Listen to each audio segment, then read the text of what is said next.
Neste segundo vídeo desta série Ensinar e Aprender Online, que se justifica neste contexto de Covid-19, vou-vos falar um pouco sobre avaliação online, baseado um pouco na minha experiência.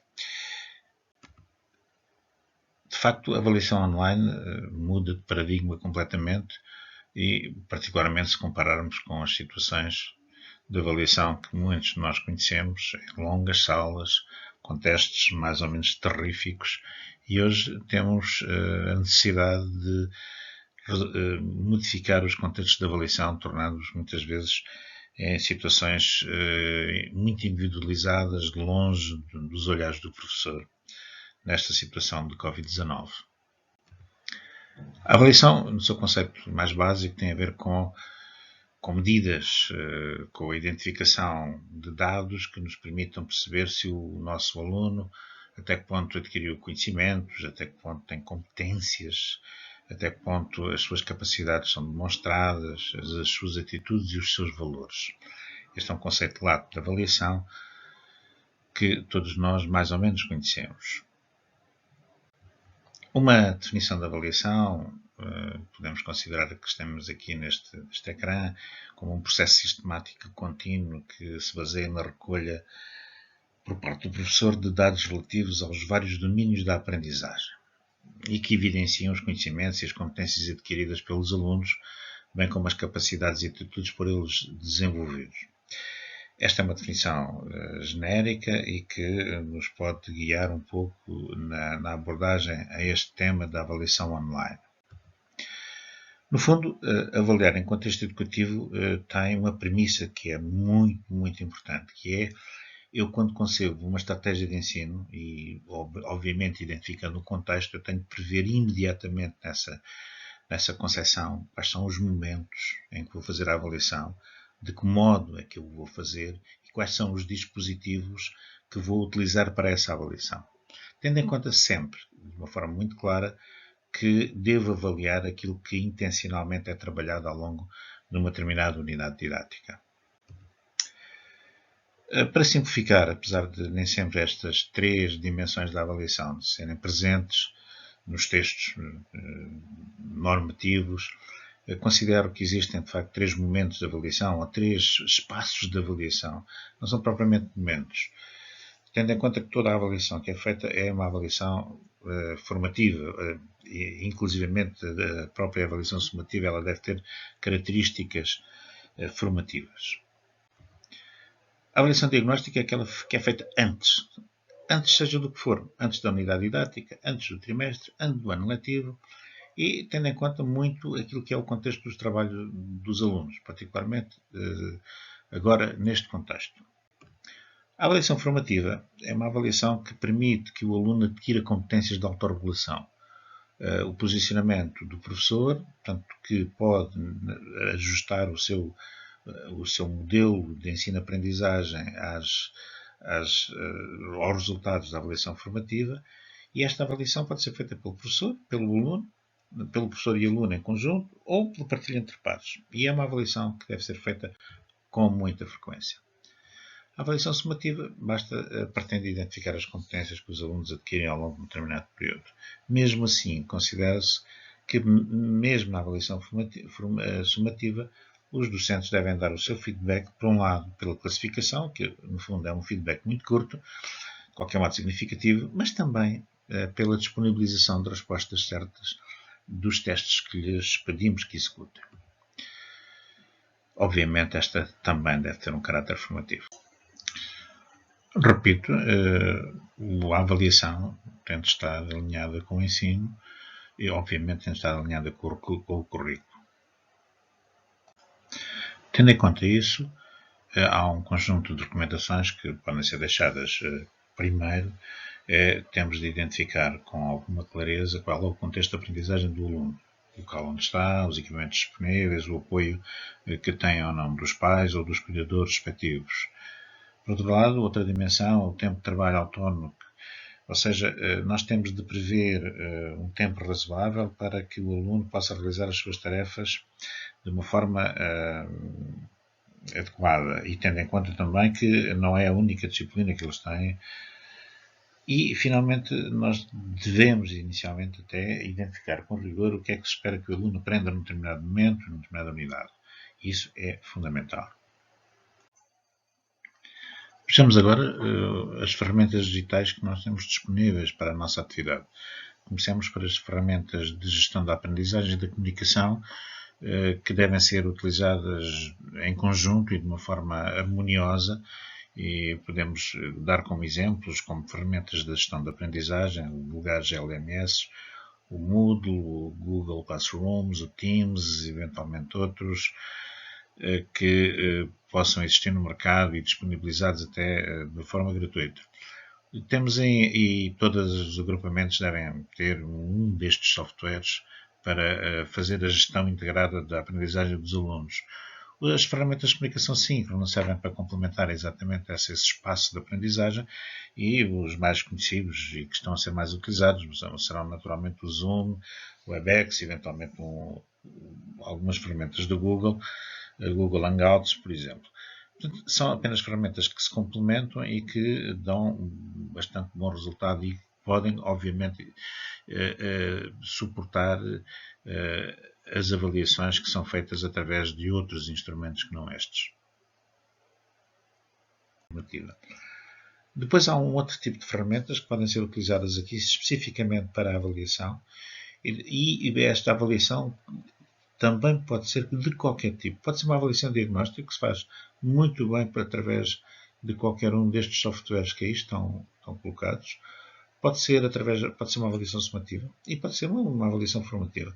Temos hipóteses de, em qualquer desses softwares, o Kahoot, o Potatoes, etc., o Google Forms, podemos fazer essa avaliação. Finalmente, um outro tipo de ferramentas que nos ajudam também na avaliação de caráter diferido, porque nós temos, são ferramentas de produção, as quais permitem que os alunos façam trabalhos que nós queiramos avaliar a posteriori, ou são trabalhos que vão fomentar a sedimentação de competências muito específicas no domínio, quer da literacia digital, quer da assimilação do conteúdo que nós pretendemos fazer. Word, Excel, PowerPoint, os vídeos do Movie Maker, Audacity, blogs, etc. Um exemplo de como é que se pode organizar online um conjunto de tarefas que depois vão dar origem a tabelas de avaliação. Num determinado período, 2 a 3 semanas, solicitei aos meus alunos que fizessem 4 tarefas diferentes. Uma tarefa inicial de elaborar um texto, ou comentar um texto, resolver um problema, uma dimensão aconselhada, neste caso 200 a 300 palavras, uma página, e o objetivo era que fossem realizados e colocados na área de exercícios do Moodle. Uma tarefa B, participar num fórum. Também com indicações que devem, nesse período de tempo, 2 a 3 semanas, de colocar à volta de 6 mensagens consistentes e, simultaneamente, deveria dizer quais são as regras de participação que estão inerentes a esta tarefa. Uma tarefa C, que é a realização de um produto em grupo, um trabalho de grupo, e esse produto pode ser um vídeo, pode ser um blog, pode ser um conjunto de fotografias, com apoio escrito, e, portanto, daria origem também a um trabalho que seria colocado no fórum também, e teria uma data de entrega a fixar. E, finalmente, uma tarefa final de realização de um teste online, curto também, eventualmente 30 minutos será muito para crianças do ensino básico, e porque exige bastante, um teste online é uma coisa complicada. Portanto, os 30 minutos, eu diria que 20 minutos e no máximo 20 perguntas será suficiente. Como é que aquelas tarefas podem ser avaliadas? Bem, elas podem ser avaliadas desta maneira que está descrita aqui neste ecrã. O trabalho individual na tarefa A do quadro anterior implica uma avaliação formativa de feedback do docente aos trabalhos dos alunos. A avaliação sumativa poderá ser através do registro da realização da tarefa, atribuindo-lhe uma pontuação de 1 a 5, por exemplo. Há aqui um juízo qualitativo e quantitativo sobre a pertinência, a relevância e o rigor do trabalho. A participação no fórum pode ser feita, a avaliação pode ser feita através das mensagens do docente ou dos alunos, dos colegas, e haver também um juízo quantitativo sobre a pertinência e a qualidade das mensagens para cada uma das pessoas. No trabalho de grupo, nós podemos ver a avaliação dos membros, com base em indicações do docente, e a avaliação sumativa também, da mesma forma, o docente atribui uma classificação ao trabalho de grupo e discute o trabalho de grupo em sessão online com os alunos, não particularmente só com aqueles alunos, mas com todos os alunos, de forma a que todos vejam as críticas que se fazem a cada um dos trabalhos. E, finalmente, um teste com uma resposta individual, que é normalmente publicada na turma, e sendo um teste de resposta automática, além da classificação que o aluno tem acesso, portanto, a performance que conseguiu, o teste deve fornecer os resultados corretos que o aluno deveria ter atingido. Cuidados a ter que são importantes nesta questão e nestes tempos. Não sobrecarregam os alunos com muito trabalho. Portanto, é perceber qual é a carga de trabalho que os alunos têm com os trabalhos que cada um de nós pede aos alunos para fazer. E não podemos esquecer que eles não têm só a nossa disciplina. Por outro lado, temos de ter o cuidado de não nos sobrecarregarmos a nós próprios com tarefas de correção de todos os trabalhos que nós pedimos. Devemos dar indicações de resultados, particularmente resultados globais, para que numa perspectiva formativa os alunos possam comparar aquilo que fizeram com aquilo que deviam ter feito, e daí a necessidade de dar feedback frequente aos alunos. Um cuidado para os testes online, que devem ser frequentes, devem ter perguntas que obrigam a um pensamento crítico. Poucas perguntas, com uma duração muito limitada, de forma a que os alunos não tenham muito tempo para entrar em tentativas de encontrar respostas por outros meios. E criar métricas pessoais que permitam, depois, quantificar todas as componentes. Vejamos agora um pequeno exemplo da aplicação da tabela anterior de avaliação, um conjunto de atividades que estão aqui referenciadas até a atividade 8. Estas atividades eram materializadas por os trabalhos que aqui estão metidos, tanto desde a participação num fórum até a realização de trabalhos em Kahoot. Havia também um trabalho final, portanto,